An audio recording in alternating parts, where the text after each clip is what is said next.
Good morning everyone. अभी तक आप जान चुके होंगे कि सूडान में क्राइसिस चल रहा है। वहाँ पे एक सिविल वॉर की स्थिति इसमें उत्पन्न हो गई है।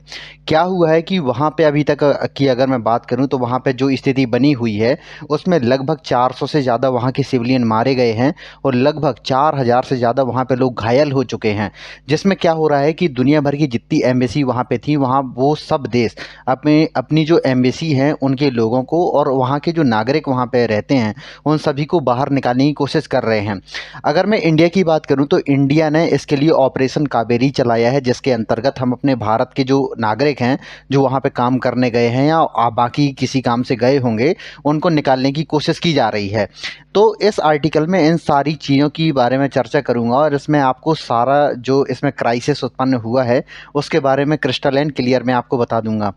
अभी तक की अगर मैं बात करूं तो अभी तक लगभग अगर मैं बात करूं तो हमने इसके लिए जो भारतीय वहां पे फंसे हुए हैं उसके लिए हमने ऑपरेशन कावेरी चलाया है, जिसके अंतर्गत जो भारतीय वहां पे फंसे हुए हैं उनको बाहर निकाला जाएगा सूडान से। अगर मैं आपको बात बताऊं तो इससे पहले हमने ऑपरेशन गंगा चलाया था। ऑपरेशन जो गंगा था वो यूक्रेन जब क्राइसिस हुआ था, यूक्रेन रसिया वॉर शुरू हुआ था, तो वहाँ पे जो हमारे भारतीय फंसे हुए थे उनको बाहर निकालने के लिए हमने ऑपरेशन गंगा चलाया था।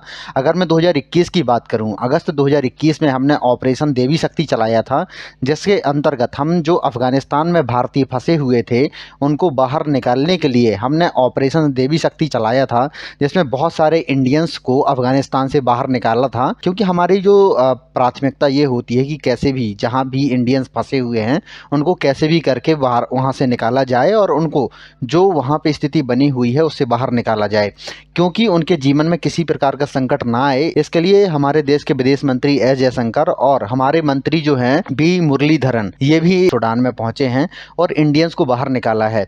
अगर अभी तक की मैं बात करूं, अगर मैं टोटल इंडियंस की बात करूं तो लगभग 4000 इंडियंस वहां पे फंसे हुए थे। अगर मैं अभी तक की बात करूं तो लगभग 2300 लोगों को वहां से निकाल लिया गया है और बाकी लोगों को निकालने की पूरी व्यवस्था चल रही है।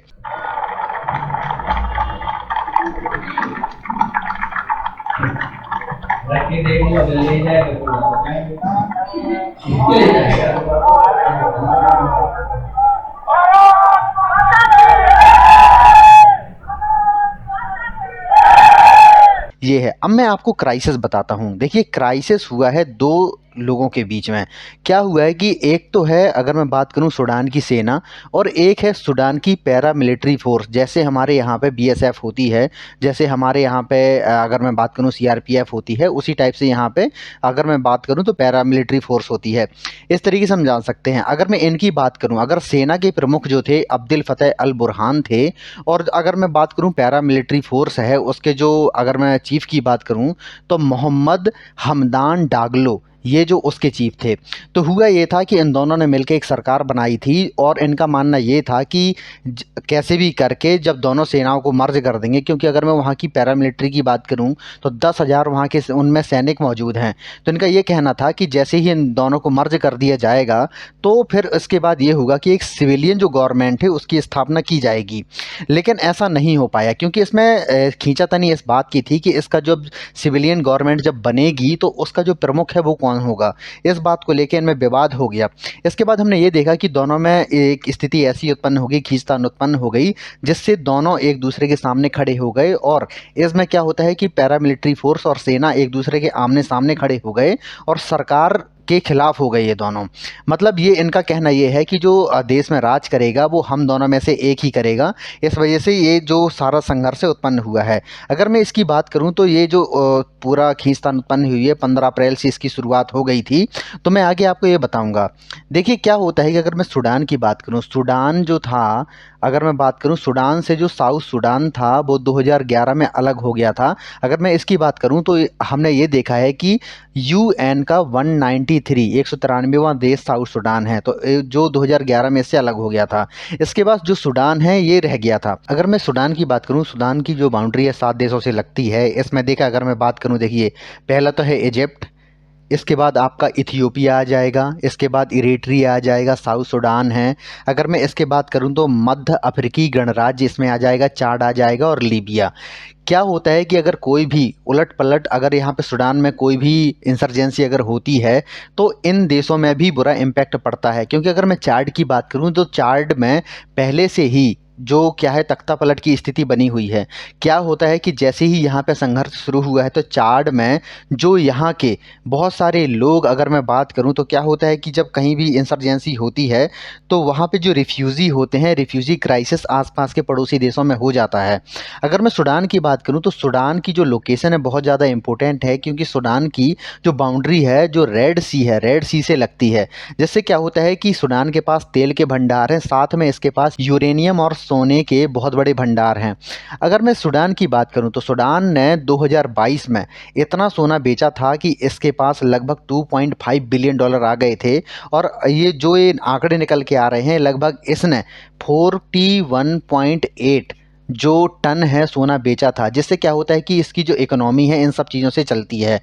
अगर मैं बात करूं तो क्या होता है कि यहाँ पे जो सूडान का जो क्राइसिस बना हुआ है, जिसमें 4,000 भारतीय फंसे हुए हैं, जिसमें हमने ऑपरेशन जो कावेरी है चलाया है। अगर मैं बात करूं तो क्या है, सूडान जो है भारत को बहुत बड़ी मात्रा पर जो तेल का सप्लाई करता है, जो जिससे हमारी जो क्रूड ऑयल की ज़रूरतें हैं वो पूरी होती हैं। ये भी हमें देखना है। और भारत ने बहुत बड़ा इन्वेस्टमेंट करके रखा है सूडान में, जिससे हमारे यहाँ पे अगर वहाँ पे कोई भी दिक्कत आती है तो इसका जो इम्पैक्ट है भारत में पड़ता है। ये भी हम देखते हैं।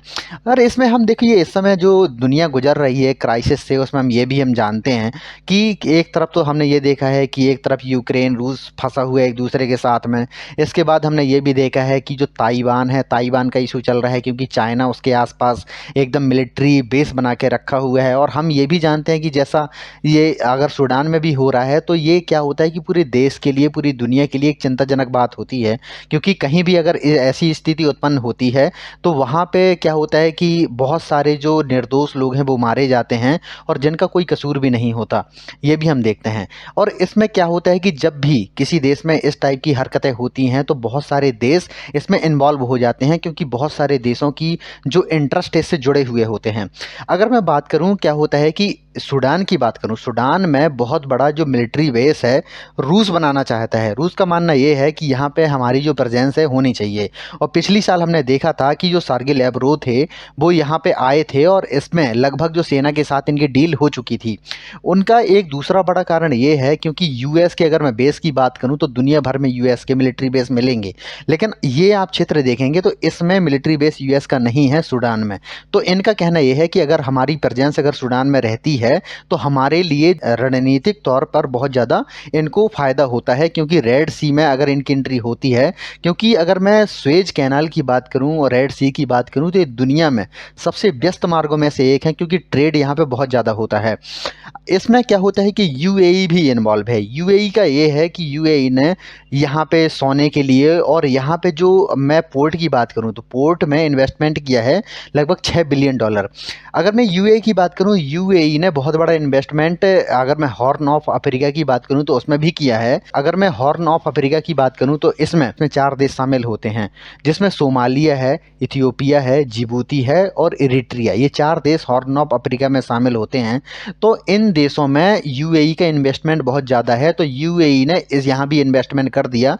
उनका मानना ये था कि इससे क्या होता है कि इनको बहुत बड़ा मुनाफा होगा, और हुआ भी। इसमें क्या होता है कि इसमें इजराइल का भी इंटरेस्ट जुड़ा हुआ है। इजराइल का मानना यह है कि क्या होता है कि हमने बहुत पढ़ा है इसके बारे में कि इजराइल का और जो ईरान की एक दूसरे से बहुत बड़ी दुश्मनी है, जिससे क्या होता है कि इजराइल का ये मानना है कि अगर सूडान के साथ में हमारी मित्रता होती है, क्योंकि जो सूडान के साथ जो ईरान के रिश्ते हैं अच्छे नहीं हैं, तो सूडान क्या होता है कि सूडान में अपनी जो मिलिट्री प्रेजेंस बनाना चाहता है। अगर मैं बात करूं इजराइल की, इजराइल ने अभी पिछले साल हमने देखा था मोसाद के जो चीफ थे, इनके जो सेना के प्रमुख से, उनसे भी मिले थे। ये भी हम देखते हैं।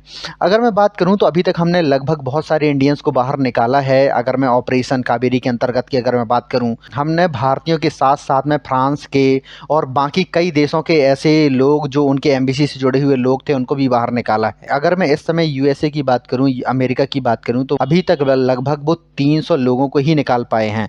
अगर मैं अमेरिका की बात करूं तो अमेरिका के लगभग 16,000 लोग वहां पे फंसे हुए हैं। यूएसए का एक बहुत बड़ा कारण ये भी है कि यूएसए हमेशा वहां पे जहां पे इनको इंटरेस्ट होता है वहां पे अपनी प्रेजेंस बनाते हैं, और जहां पे उनको कोई, क्योंकि यूएसए ने बोला था कि यह जो क्षेत्र है सूडान वाला एरिया है, यह किसी भी व्यक्ति के लिए जो अमेरिकन है उसके उनके जाने के योग्य नहीं है, क्योंकि ये बहुत असुरक्षित क्षेत्र है। ये भी उन्होंने पहले एक गाइडलाइन जारी की थी, इसके बाद भी वहाँ के लोग वहाँ पे गए हैं, तो उनकी जो गवर्नमेंट है उन्होंने अपने हाथ वापस ले लिए हैं। ये भी हम देखते हैं। तो आगे जो भी सूडान में अपडेट आने वाली है मैं आपको अपडेटेड वीडियो बना दूंगा। तो आशा करता हूँ कि आपको वीडियो अच्छा लगा होगा। अगर आपको वीडियो अच्छा लगा हो तो प्लीज़ को लाइक कीजिए, सब्सक्राइब कीजिए एंड शेयर कीजिए। धन्यवाद।